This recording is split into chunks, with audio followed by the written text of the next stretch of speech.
Totally Football Show, European edition. Today, Xavi quits. We talk the crisis in Catalonia and who Barca will choose for their after Xavi. Also, Klopp stop, the Deutsche Reaktion, Bayern back in title race, countdown to Il Derby d'Italia into Juventus. Can it live up to Napoli-Lazio? And drawing with Brest leaves Luis Enrique red-faced like a schoolboy at a gallery. It's all in the Totally Football Show. It's Tuesday the 30th of January. And you're tuned to the sweet sound of the Totally Football Show European edition with James Horncastle. Hello, James. Hi, James. Alvaro Romeo. Hola, James. Hola, Alvaro. And Julien Laurent. Bonjour. No, Rapha. No Rapha today. No Rapha yet, because he's in the airport right now. Okay, he's going to appear later. Yeah, we'll be speaking to him very, very shortly. He's on his way to Austria. Alvaro, do you have a good weekend? A very good weekend, yeah. A quiet one, and then I was working on Monday interviewing Andoni Iraola. Nice. Yeah. Nice. Was he nice? A very nice character, loving the experience in the UK. A family man. He didn't want to come to the country without making sure that everything was set for his kids, school, and all that. And I also learned that he's a very big fan of American football. That I didn't know of. Football. Yes, because he spent a lot of time, a couple of years in the United States, and he became a fan. And I think that he is a man suited for the world of management completely. He speaks in the NFL. In the that would be funny. Even though he knows a lot, you will be surprised. Really, he was asked about the Super Bowl final and all that, and he helped previewing the game. But yeah, generally speaking, a really nice guy. I was talking to him 30 minutes after the interview. And Did you speak in Basque or in Spanish? No, in Spanish. In Spanish. Yeah, my Basque is not so good anymore. And I found him a very, very interesting character. Yeah, probably I confirmed my expectations about him. All right, no question. You had the busiest weekend, blowing up in our mentions. Yeah. James, you're well?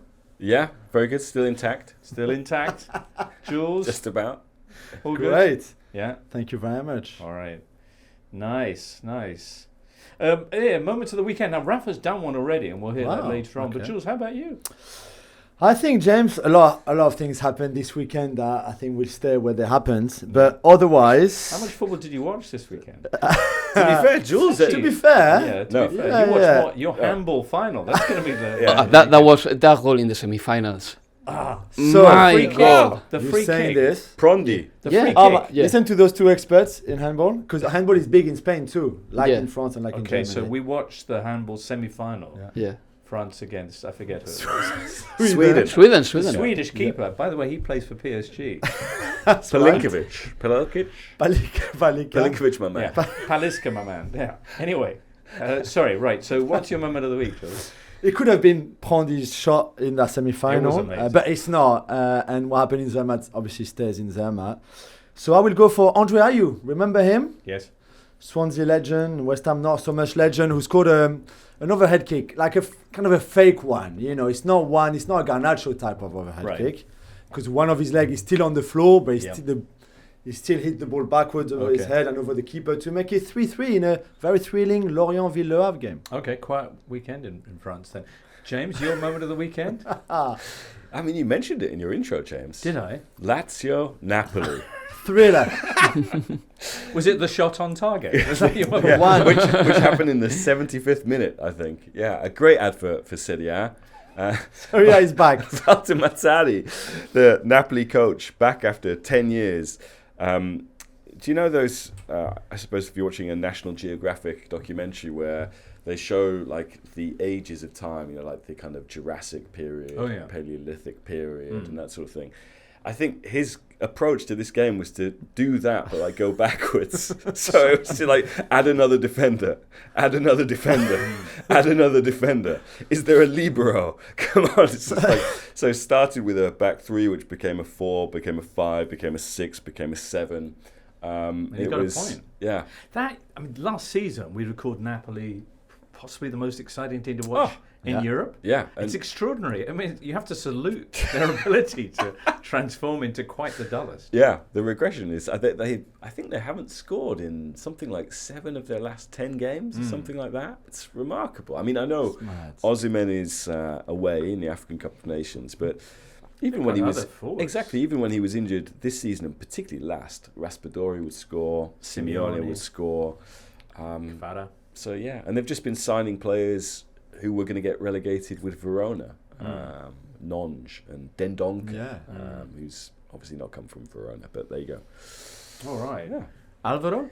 Yeah, my one comes from Monday because it happened during Getafe, Granada. Do you remember Borja Mayoral? Of He played course. for Roma. Yeah. He was good for a season. He scored about 16 goals, 17 in one season in all competitions with Roma Yeah. until Jose Mourinho arrived, and then he didn't want him there. Bodo Glimt, he was one of the Bodo Glimt boys. So, after that's the, right, yeah. Yeah, but he has rediscovered his best form in Spain, and we have spoken about Jude Bellingham for obvious reasons, Arten Dobbik as well, both joint top scorers of La Liga, but there is more merit in Borja Mayoral scoring the same amount of goals, because with his goal against Granada, he's got 14 under his belt as well, because Getafe is 10th in La Liga. And Borja Mayoral just going to the top scoring list, topping the charts with players of that quality is quite something, because especially he does it for Getafe, and he has scored the 50% of the goals of the team. And Mason Greenwood also scored in that game, by the way. Controversies.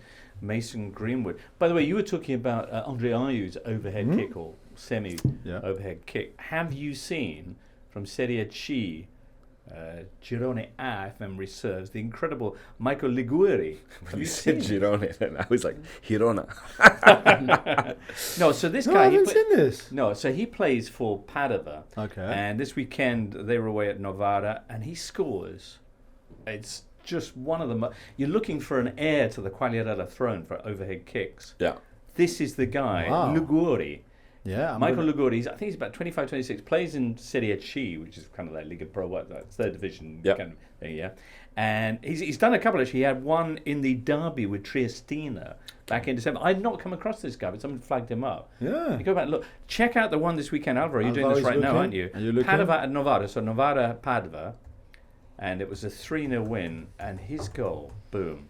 Xavi is stepping down at Barcelona. It's a common sense decision for the good of the club, said the manager, emerging after some hours of discussion post the Catalans' 5-3 defeat at home this weekend to Villarreal. The first time, Alvaro, I believe, in more than 60 years that they've conceded 5 goals at home. A disastrous game, a disastrous start to the year, and so he's going to leave at the end of the season. He's going to leave at the end of the season, if not earlier, because you never know if the results keep on being like this.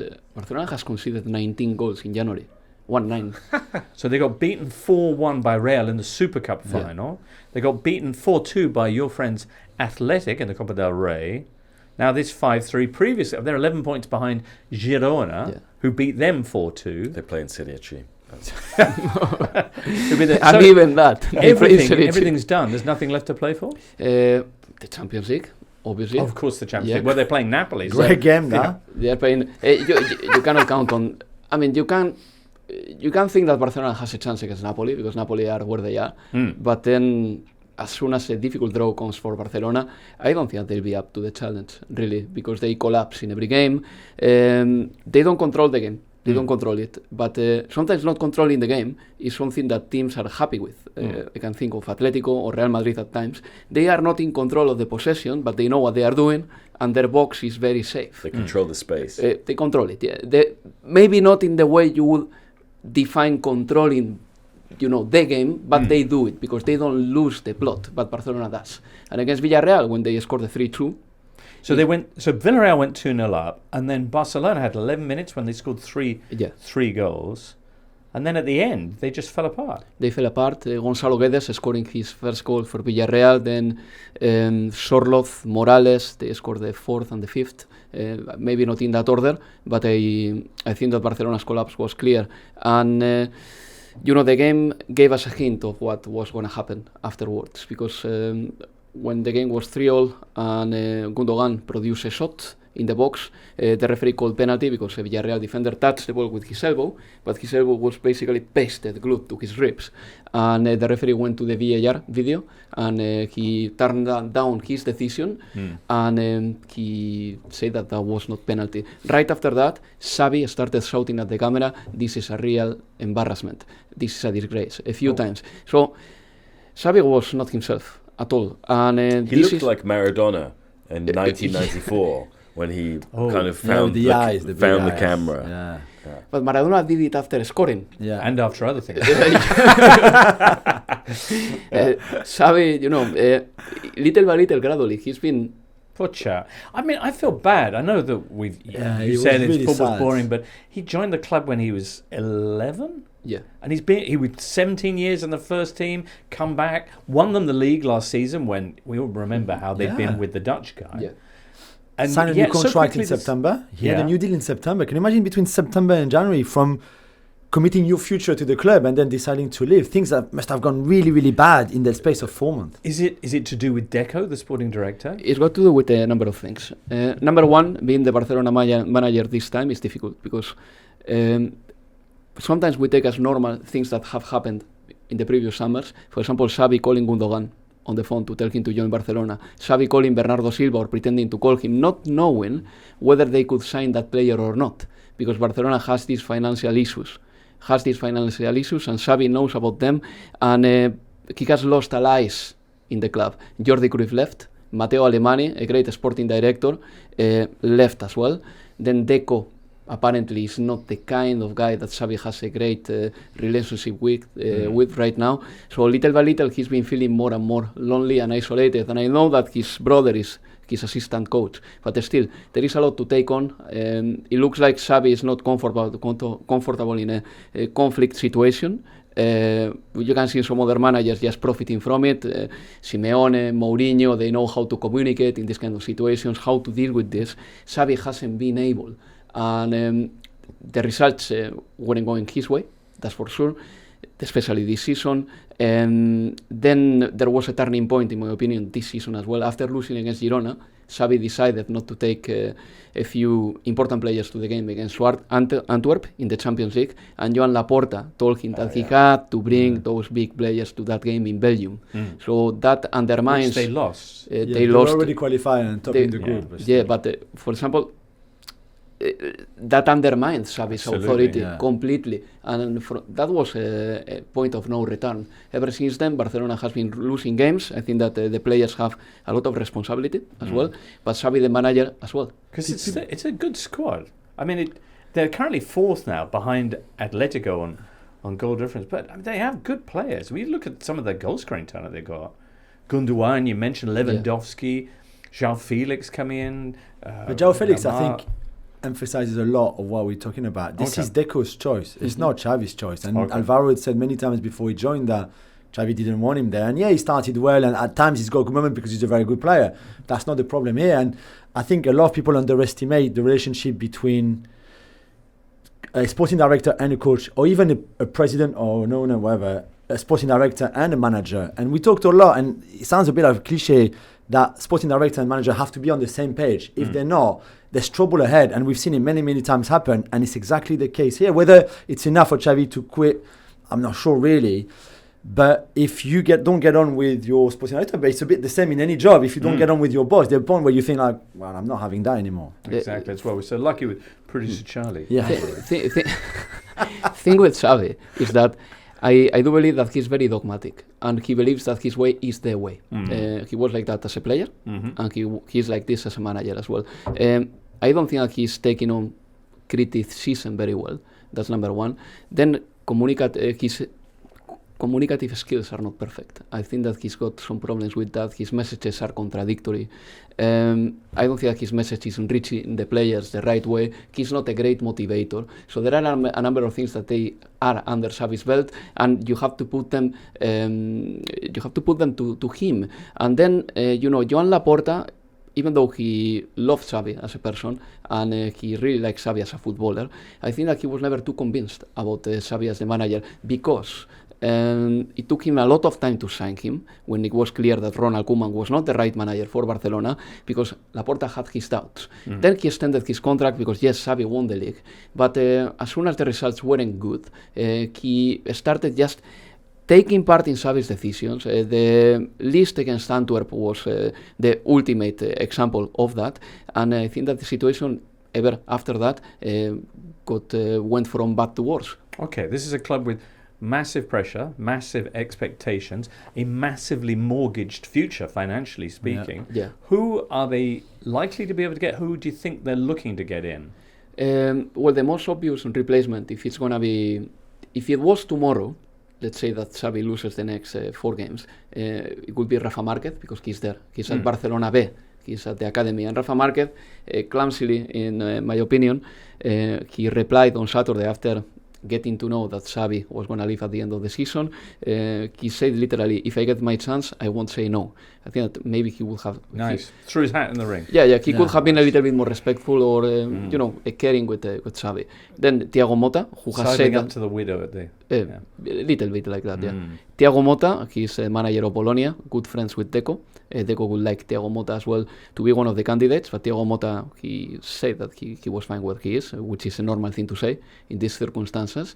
And then it will depend a lot on, number one, who Laporta decides to replace Xavi with, because I think that Deco has a big call in here. Laporta has been a president, at least in his first stint, that didn't change the manager unless it was totally necessary. He got only two, Guardiola and Frank Rijkaard, in 7 years, which is fine. And one of your managers. And there's no money either. Yeah, but there is no money, and this is very important. Everything we say about Barcelona cannot be devoid of that context. Today I was reading in Relevo, which is a Spanish sport newspaper, and a very good one, by the way, that if Barcelona sacked Xavi today, they would have only 2.7 million to appoint a new coach, and 2.7 million to use on the coach and the coaching staff. Right. That's not a lot of money. A top manager doesn't accept such a little salary. And someone like, I don't know, could we put a figure on what someone like a Motta and his coaching staff would cost? Well, clearly more than 2.7 million. Yeah, massively. Yeah, definitely. Yeah, he would expect around. But the context is important again, because these are Barcelona's financial issues, and then there is La Liga cap, La Liga salary cap. Some other leagues, they don't have this, but in La Liga you have to abide to this, because Javier Tebas wants it that way. So Barcelona, basically, if they want to sack Xavi now, if they wanted, and I think that Laporta would like to, if it wasn't for the financial difficulties and the financial compromise that this would mean for Barcelona, he would have done it. But Barcelona cannot do it right now. So Xavi has to stay until the end of the season, despite him having said that he doesn't have the energy to continue another season. Wow. Why does he have the energy to continue now and not for another season?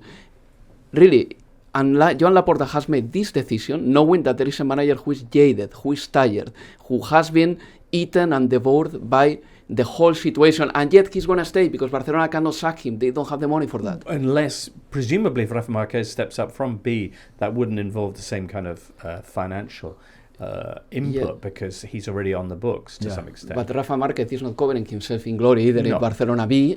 He's not seventh, doing anything extraordinary. He's not doing it. And could be a total meltdown in Catalonia. That's what you're saying over the last few months of the season. And for a club like Athletic, only 2 points, is it, off the Champions League positions? Well, that's the most important thing for Barcelona, qualifying for the Champions League right now. And you wonder the impact on, you can look at Klopp because it's the same weekend, and what that could have a boost massively on the Liverpool players and want to finish on a high this season because of for Klopp, etc., etc.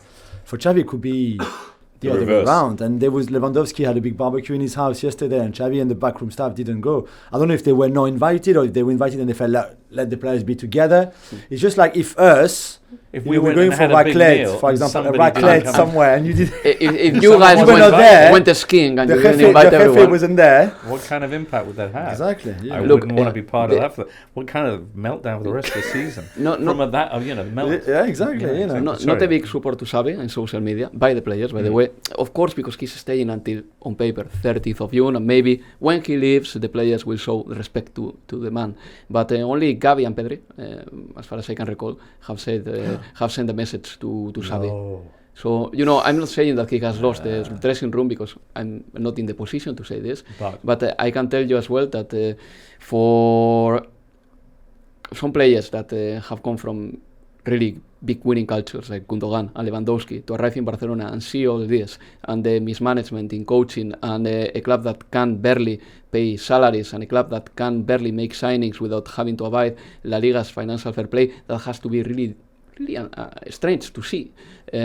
So I think the situation is going to be difficult, mainly because Real Madrid is going to keep on winning.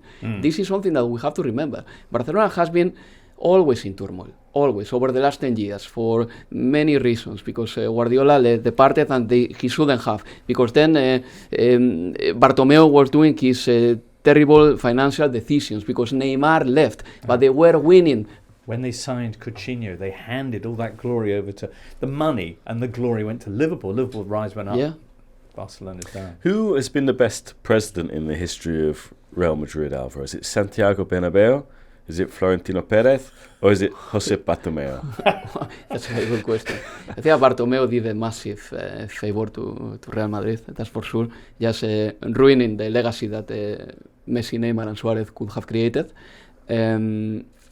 But I think that Joan Laporta shouldn't be forgotten here, because he's been already 3 years as a president of Barcelona. He plotted this levers thing that has worked somehow, because Barcelona has been able to create... Has it worked?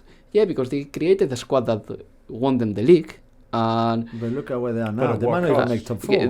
the thing that he hasn't done has been refinancing the debt. Barcelona's debt is still 1.3 billion, the same debt that Laporta inherited. He hasn't done enough to revert all that. Okay, but Bartomeu also involved in this legal action over the amount of money that Barcelona paid to the vice president of the Referees Association. Bartomeu is involved in that, but Yeah. but Laporta started all this.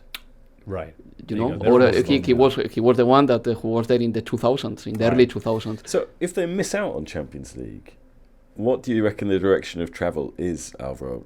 Are we going to see the end of Barcelona as Like a you want a socios red club?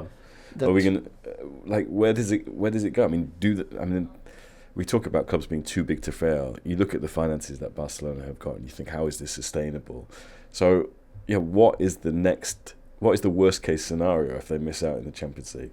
I would say that partially Barcelona is already a normal company, because Goldman Sachs has given them plenty of loans and Barcelona has to repay them. And They've mortgaged their TV revenue, which I imagine must be influenced by 25%. Of course. Must have Champions League factored in there. So Barcelona is also dependent on the investors that have helped the club come out from, at least slightly, from the financial mess they are in. Right. So I would say that Barcelona doesn't work normally, like for example, like a socios team, like Athletic Club Bilbao does, because Athletic Club Bilbao is a socios club as well. But we don't have so much dependence on investors who have helped Barcelona to come out from their financial crisis, at least for a little while. So the future for Barcelona looks, of course, challenging. It's a mystery to me what's going to happen. But this model of the socios having an involvement and all that, right now is under heavy scrutiny, definitely, because the club has proven that financially they haven't been able to structure a team that is solid, robust, and all this side they had in 2008 with Begiristain, with Guardiola, with basically all the biggest intellectual talent in football, with Ferran Soriano running the finances and all that, is gone. And Joan Laporta hasn't created a structure just to revert the situation. Ferran Reverter was his CEO after he won the elections. He left after a couple of months because he didn't like what he saw. Matteo Alemany, the best sporting director in Spain, apart from Monchi, left as well. Now they've got Deco. So financial issues, intellectual talent has gone, and I think the squad is not as good as you say, Jimbo. With all due respect, I can think of so many stars of Barcelona in the past, and Rivaldo, Ronaldinho, Jules, Samuel Eto'o, that would start tomorrow for Barcelona. Because Joao Felix, Ferran Torres, Lewandowski, who is 35, these are players that are either in a turning point in their career, they can become better, but they have to do it now, tomorrow. Joao Felix, Ferran Torres being those, and Robert Lewandowski is in the twilight of his career. Okay, well, it's looking very delicate then. Just 2 points ahead of Athletic Club de Bilbao in 5th spot. Elsewhere, Girona stayed top. They beat Rapha Benitez's Celta Vigo 1-0. They're now unbeaten in 14 matches, the leaders. But they're only 1 point ahead, is it, of Real Madrid, who have that game in hand? Yeah, they are playing their game in hand, Real Madrid, in midweek. Are they? Against Getafe. By the way, Bordalás, Getafe manager, hasn't lost at home since he took over for his second time. So I don't think that it's going to be easy for Real Madrid to travel at the Coliseum. Big derby, yeah. Yeah. Atletico Madrid, another Madrid side, they are ahead of Barcelona on goal difference after a 2-0 win over Valencia, getting their revenge on Valencia. for that early season defeat. Talking about skills over the overhead kick, Oh, did yeah. you see the Memphis Depay? Oh, yeah. The one that obviously didn't score, he scored one, but the one where he flicks the ball over the defender with his heel, go around and then volleys it. Oh, my Well, that game was spectacular. Memphis one was beautiful. Suarez did one like this to Benatia, I remember. One dribbling like this. But what about Coque's pass to Nahuel Molina in Memphis goal? That was astonishing as well. What about Camavinga's pass to Vinny for the another one? Well, because Camavinga is really good, and it's a real shame that Ancelotti uses him sometimes as a left back. Because Camavinga in the midfield, he could, I don't know if pull the strings, because he's not this kind of player, but you just have to give him the ball and make sure that you rely on him. Sometimes he looks like he's going to lose the ball, but he never loses the ball. And physically, he is capable of reaching everywhere. He's like an octopus, really, just getting the ball from everyone.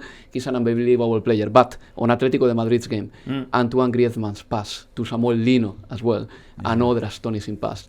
Atletico de Madrid has a lot of quality. They have recorded 3 clean sheets in a row, which is good because they were conceding many goals, and Inter is looming in the horizon. It is indeed. We'll talk about... No Morata. He's going to be fine for Sunday. He should be fine. We'll talk about Inter very, very shortly, because they've got a big weekend ahead of them. Derby d'Italia with Juventus. Alvaro, you've got one more thing to say about La Liga. One of the greatest midfielder of La Liga of this century is leaving, Ivan Rakitic. He won 4 league titles, multiple titles for Sevilla as well. He was instrumental for Barcelona. He managed to replace Xavi better than anybody else, better than André Gomes, Arturo Vidal, Paulinho, and all the footballers that came to Barcelona. Now? He's not going to finish the season? He's leaving now to Al Shabab in Saudi Arabia. Right. He's right. Okay, leaving. You said he replaced Xavi better than anyone. Ooh. Could he be the next coach of Barcelona? Okay. Going to move on from La No Liga comment. now. But, right, he's gone to heading east. Okay, now Serie A. Monday night, top story. Roma won their second straight game under De Rossi. Yay! 2-1 at Salernitana.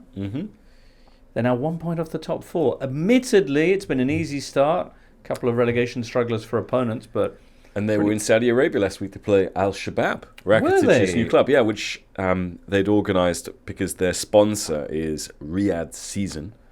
And, I imagine that this was a condition of it. I imagine that, Jose Mourinho being coach of Roma was probably a condition of it as well. He's no longer.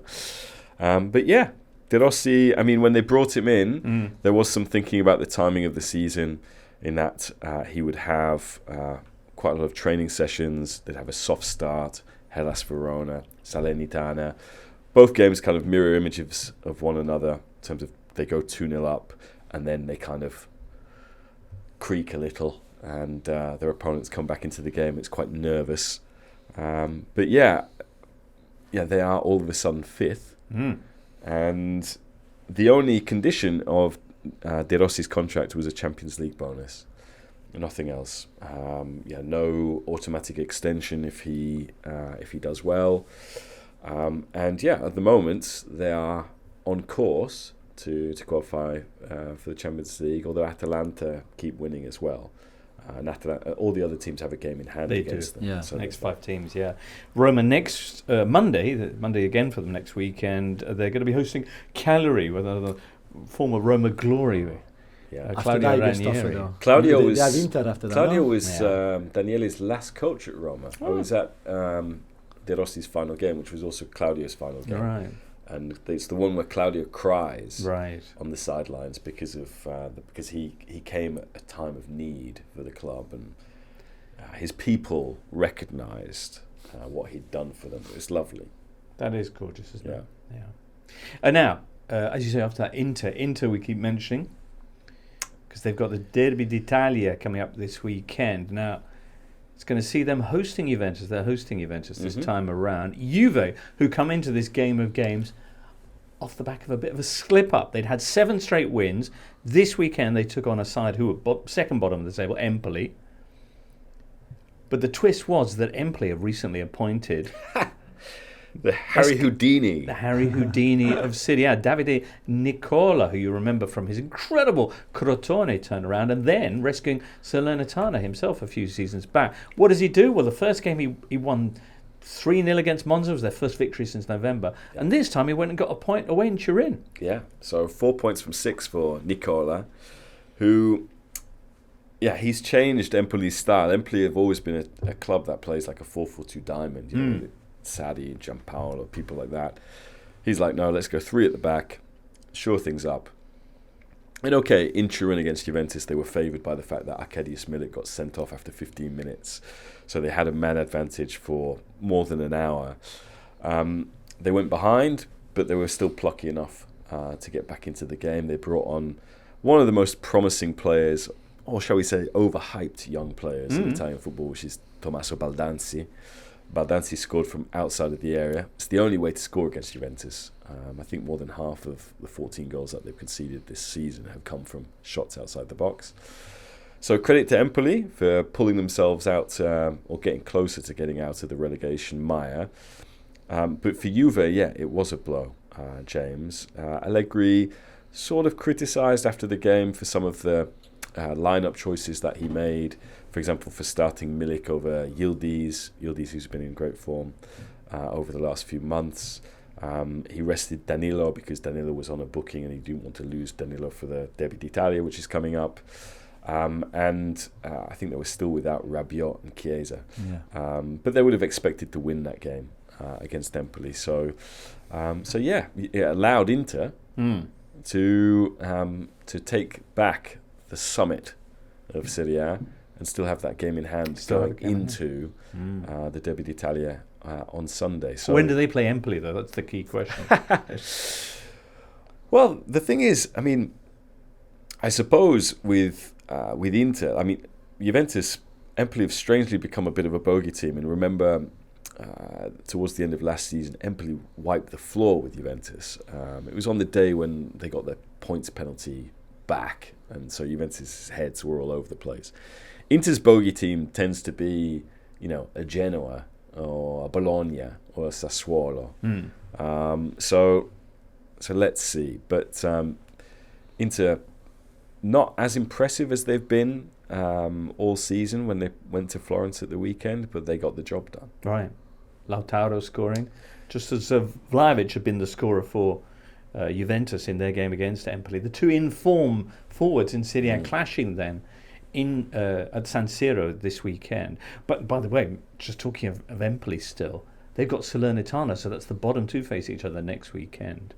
Pippo against Nicola. If you're struggling to place him, he's the guy who looks kind of like Luka Modric's dad. If Luka Modric's dad was a kind of grizzled veteran who'd hit hard times, but spent too much time working in the fields or something. I don't know. They've got the same hair, Inzaghi and Davide Nicola.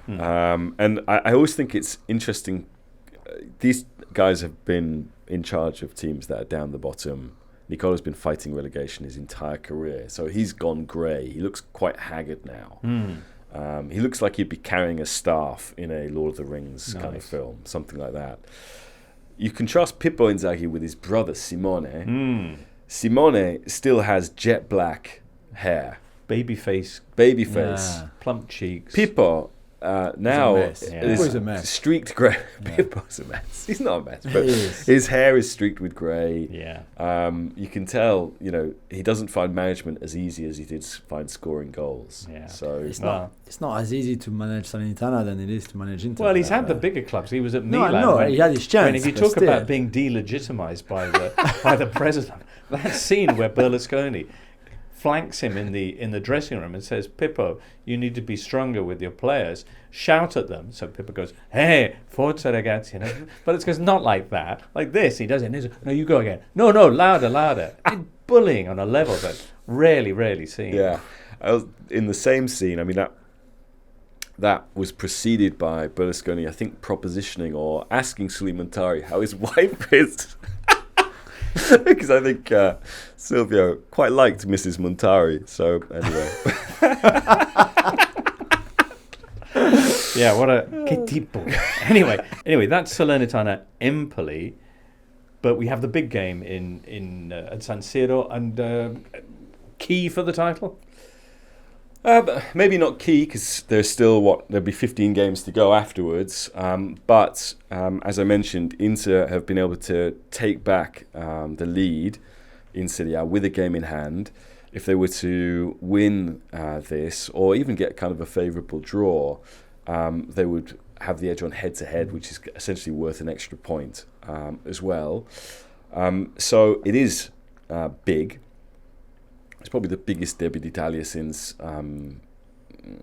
Sarri against Conte, when Sarri came out on top in COVID.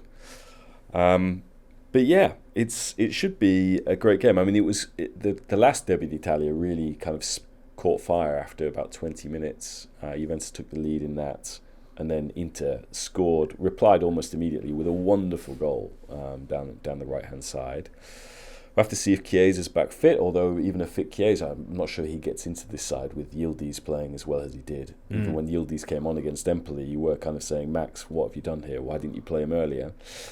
We'll have to see if Inter wear orange again. This was a big talking point. It was an actual question. Yeah. So in Italy, generally at the moment, you have Sinner mania, like Yannick Sinner. Even before he won the Australian Open, when he reached the final of the ATP thing in Turin, again, like every question to an Italian coach or an Italian player was, are you Sinner? Are you Djokovic? And this sort of thing. And this, on Saturday in Allegri's pre-match press conference, he was asked, who is Sinner and Djokovic out of Inter and Juventus, and he said, I think we're younger, so we're Sinner. I'm not going to talk about Inter because they're quite prickly and all this sort of thing. And then after Inter won in Florence, they wore orange, and Simone Inzaghi, legitimate question, did you wear orange to draw inspiration from the red-haired Yannick Sinner? There's a little bit of tongue-in-cheek in there, but it was kind of like, oh my God, it's reached levels that poor Yannick Sinner could never have imagined. Indeed not. So, Who does he support? Do we know? AC Milan. Oh, There you go. Mentioning AC Milan, they had a 2-2 draw with Bologna, Thiago Motta's Bologna this weekend. 2 goals from Ruben Loftus-Cheek, 2 penalty misses, one from Olivier Giroud and one from Theo Hernandez. Yeah. In a weekend that saw 5 penalties missed in Serie A. That's the most, because I know you care, the most in a single round of games since 1960. Wow. that's mad. First time a team had missed 2 penalties in a game in a decade. Really? But you mentioned Ruben Loftus-Cheek. Ruben's had a fantastic start to the year. Can't remember how many goals he scored. I think it's 4 or 5 since Serie A came back. And Stefano Pioli, after the game, was talking about him and said, look, I've been fortunate to coach some really good midfielders in my time, particularly those who sort of bomb on and start scoring goals. And he sort of compared Loftus-Cheek to Milinkovic-Savic, someone who's been Serie A midfielder of the year twice, now playing Saudi Arabia. So you do wonder, ahead of the Euros, does Ruben start to get more of a look in for England? Because certainly he's playing as though there's a major tournament coming up. Right. Same way Tomori's been a regular for Southgate ever since. Exactly. I was going to say exactly the same thing. When 4 you play for goals. Milan and you're English. Yeah. But 4 goals in 4 Serie A matches, as you say. To be fair to Southgate, he has started calling up and playing Tomori this season. Yeah. It will It's depend better than not playing on that. True. At all. So it will depend on Loftus-Cheek Henderson, right? Playing for Ajax or not. Yeah, As well. Ajax Jules' favorite legend. player. Yeah. No, thank you. Yeah. Jules, you, a lot of pushback from listeners. When you called Hendo into question, the man with Really? an extraordinary palmares, I think you have to respect The Palmares. achievements. So Yeah, Palmares well- now makes you a good player. Well, I think Well, it's not exactly. coincidence if you are involved in that many triumphs. Yeah. And so many triumphs against adversity. How did Henderson get on this weekend? Yeah. How did he get he didn't play, right? No? No, he didn't play. Didn't play. But great Palmares. Yeah. Great he needs to- Palmares. He needs to improve Just before playing. There you go. Hey, Jules, I can see you're itching to tell us all about Ligue 1. So we'll just, part the fact that it's a huge weekend in Serie A coming up. Oh, One last thing, James, which was, remember last weekend was marred by the racist abuse from Mike Magic Maignan, Mike. the Milan goalkeeper. A couple of things happened this weekend. Sort of AC Milan in the 16th minute. His number is number 16. They stopped the play in their game against Bologna, and sort of did something to show their support of Maignan, and also that they are anti-racism, anti-discrimination.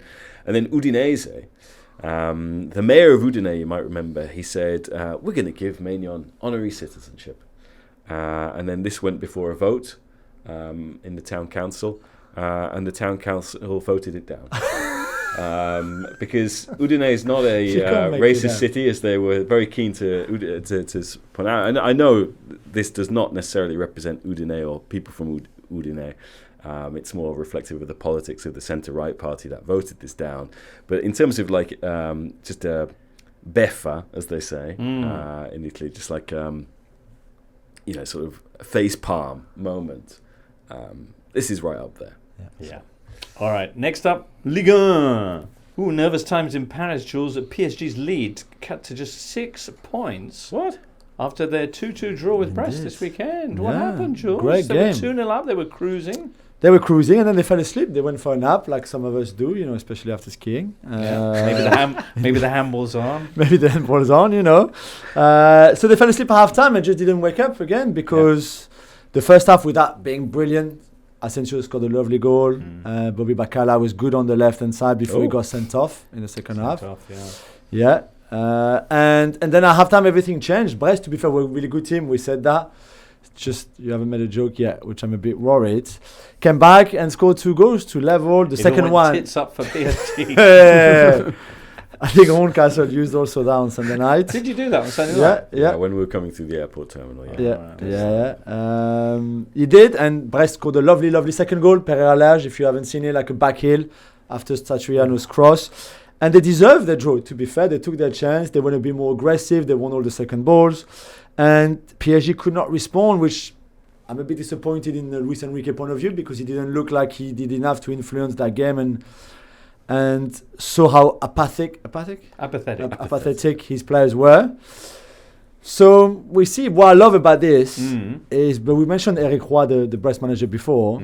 His last job as a manager was 11 years ago. And in a weekend where we talked a lot about Klopp and Xavi and managers, or Mazzarri, not because he didn't want to. I think he wanted to do other things. So he went as sports director. He was a TV pundit.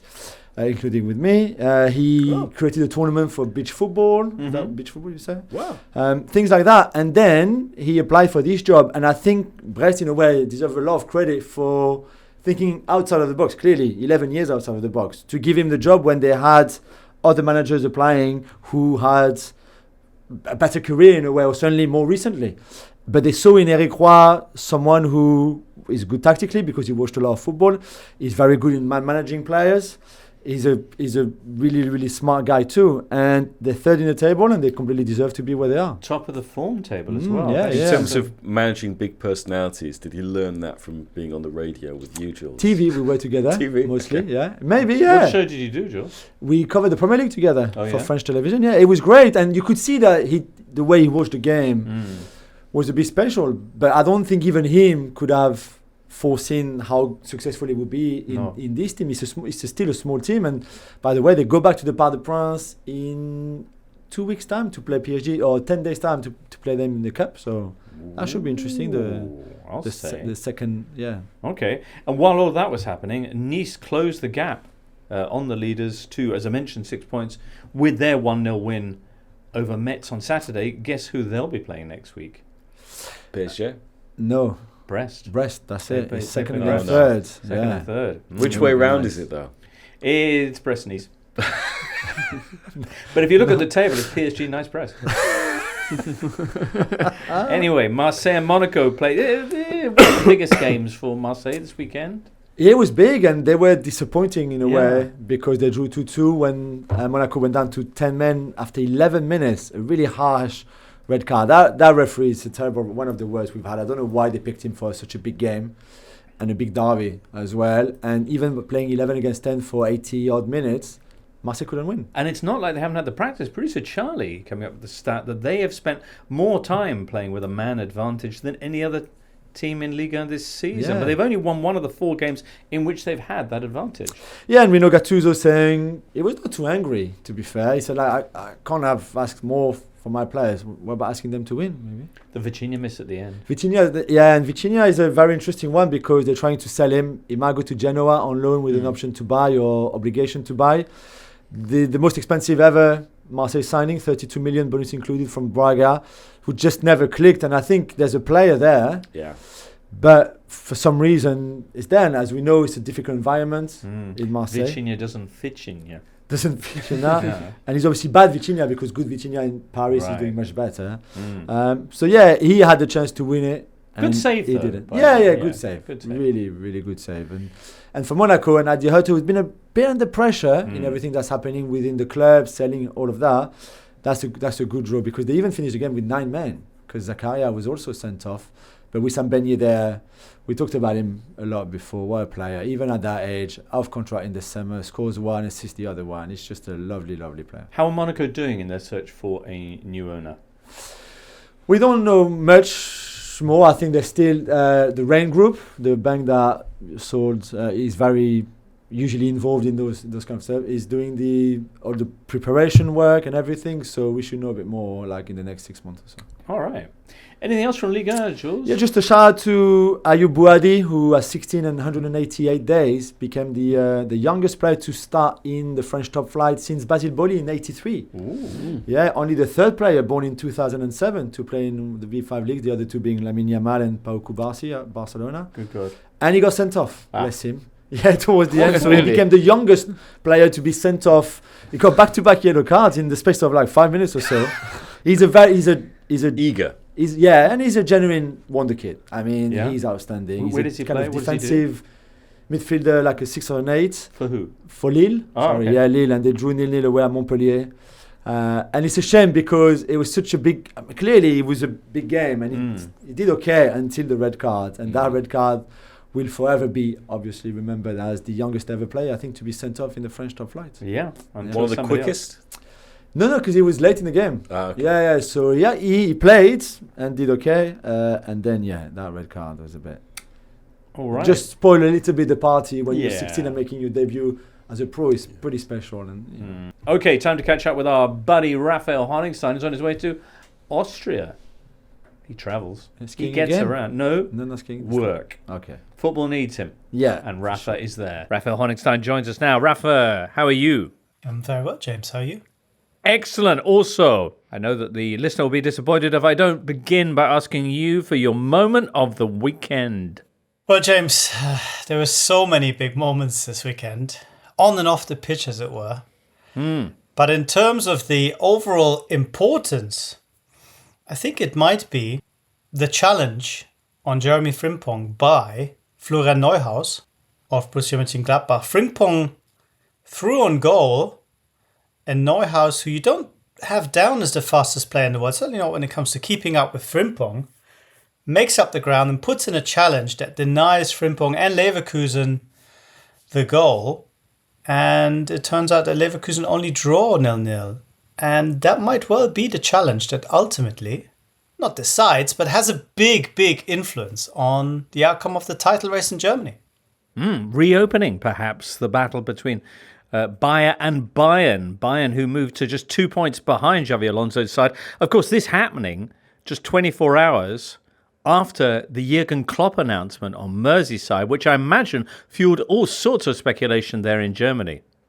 Yeah, I mean, speculation about Xabi Alonso's future has been ripe now for a couple of months at the least, because he's so highly regarded. There's been talk about him, of course, going to Real Madrid, but Carlo Ancelotti has renewed his contract. Bayern keeps on getting linked with him in case Thomas Tuchel decides to leave or Bayern decide to part company with Tuchel. And of course, Liverpool, the third club he played for very successfully, are just an obvious destination. And I think that Alonso will be at the very top of the list because he can do things that very few candidates are able to do, which is to combine the clear expertise that he's shown already as a coach with the kind of charisma and personality that I think you need if you are to be successful at a place like Liverpool. And that's why I think Leverkusen will do really, really well to hold on to him. What are the assumptions in Germany about what Jurgen Klopp's going to be doing next? I think everyone feels that it's just a matter of time before he'll take over the German national team. Will it be straight after the Euros? Will it be next year? That still gives him enough time to play the qualifiers for the World Cup with Germany. I think there's a clear pathway emerging for Klopp. The only problem, if you will, is that the German FA are trying not to make this too much of a topic before the Euros, because you still got Nagelsmann, of course, very much in charge, and a danger that things might overshadow that campaign. So I guess the logical thing to do would be either announce it quite early, if indeed Klopp wants to do that, or of course try to pretend that this is not going on and not comment. But I think the pressure on the FA to appoint Klopp, or at least to, start serious negotiations with him will be quite immense, because the whole of Germany want Klopp to take over. Well, returning to the Bundesliga then, goalless for Bayer Leverkusen against Mönchengladbach, despite having 28 shots, 20 of them off target, 69 touches as well in the Gladbach area, a record for a Bundesliga side, or at least since they started collecting that data. So, yeah, and just an unfortunate afternoon? Well, some people have tried to read a lot into it, saying that Leverkusen now beginning to feel the pressure and maybe start worrying about slipping up in the title race, not playing with the same kind of freedom that we've seen before. But they struggled in the last two games and found a way, and we all hailed that as a triumph. And they could have so easily found a goal. I don't think that Leverkusen and Xabi Alonso would be overly perturbed by dropping a point against Gladbach. That's the sort of thing that can happen. And of course, they can make amends for that quite soon, because in 10 days' time, or just over 10 days' time, they're playing Bayern at home. And what will prove to be a hugely, hugely exciting game, I'm sure. Absolutely. Bayern Munich this weekend, after beating Union midweek in their game in hand, moving to just 2 points behind Bayer with that 3-2 win against Augsburg. Harry Kane with the third goal. That's his 23rd in 19 Bundesliga matches. Am I right in saying he now needs 18 from the remaining 15 to break Lewandowski's record? Or one that before Lewandowski had stood for 40 years or so? Yeah, he needs 42 goals to break the record of Lewandowski, 41 to equal them. Okay. So it's 19 so from the remaining 15. Yes. Yeah. Yes, indeed. Any notes on Bayern's performance? It was okay, I guess. Bayern had huge problems at the back. They started with a back four of Davies, De Ligt, Eric Dyer and Guerrero on the right. So you'd expect him to have a few wobbles, especially because the pitch was quite wobbly. In the words of Leon Goretzka, not the sort of ground where you can play decent football. Bayern also, again, gave away a couple of sloppy penalties. Manuel Neuer making amends for it by saving the first one, but then Müller made a mistake to allow Augsburg in a few nervy minutes towards the end. But yeah, ultimately sort of regulation, unglamorous, box ticked kind of performance. And now that lead from Leverkusen just down to 2 points. Indeed. Also, moving up in the Bundesliga are Borussia Dortmund, who got their third victory in a row. They defeated their Ruhr rivals Bochum 3-1 with a Füllkrug hat-trick. 2 penalties in there. And with Stuttgart absolutely destroying RB Leipzig 5-2, that sees Dortmund moving past RB Leipzig into the top 4 again. And that 5-2 in Stuttgart, third versus fourth, former Brighton striker Dennis Undav continuing his exceptional form this season. Yeah, amazing performance from him, from the whole Stuttgart team. Of course, he caught the eye with that hat-trick. Good timing as well, because he's pushing for a place in the Germany squad, of course, for the Euros. The more he can do that sort of thing, the better his chances. But yeah, Stuttgart were once again really impressive. Leipzig, even when they're not quite at their best, which is the case at the moment, a formidable opponent, tough to beat. and yet they made it look very, very easy. Goal of the game, probably though scored by Lois Openda. A really wonderful curled little effort.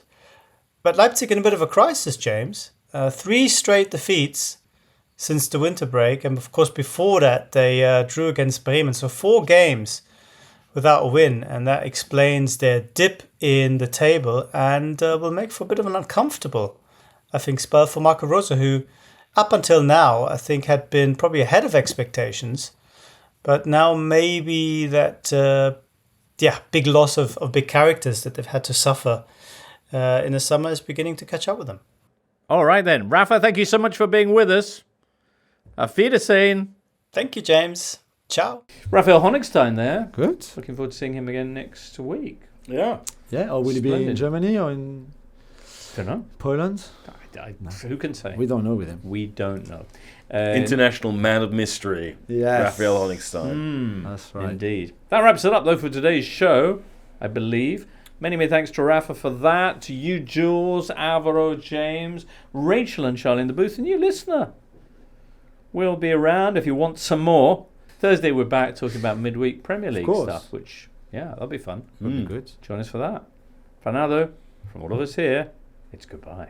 The Totally Football Show podcast is available 3 times a week, bringing you all the football news you could reasonably be expected to care about. We've got views, we've got stats, we've got analysis, we've got some of the best football writers around, and the whole thing is absolutely free. So have a listen on Spotify or Apple Podcasts or all the usual places by clicking on the link below.